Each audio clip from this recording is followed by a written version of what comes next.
மறந்து போய் மாவில் உப்பு போட்டதுனால எனக்கு இன்றைக்கி 2 வேலையாயிடுச்சு. 10 மந்த் பேபிக்கு சால்ட் ஆட் பண்ணக்கூடாதுன்ற ரீசன்னால் எனக்கு தனித்தனியாக ரெசிபி செய்கிற மாதிரி ஆயிடுச்சு இன்றைக்கி. அதனால் அவனுக்கு கேரட் இடியாப்பம் தான் பண்ணி கொடுத்துருந்தேன். அதோட ரெசிபி பார்க்கலாமா?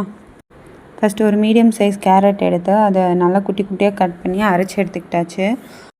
அதோட 1/2 டம்ளர் தண்ணி ஆட் பண்ணி நல்லா கொதிக்க வச்சு எடுத்துக்கிட்டேன். அதை 1 கப் அரிசி மாவோடு சேர்த்து நல்லா மிக்ஸ் பண்ணி எடுத்துக்கலாம்.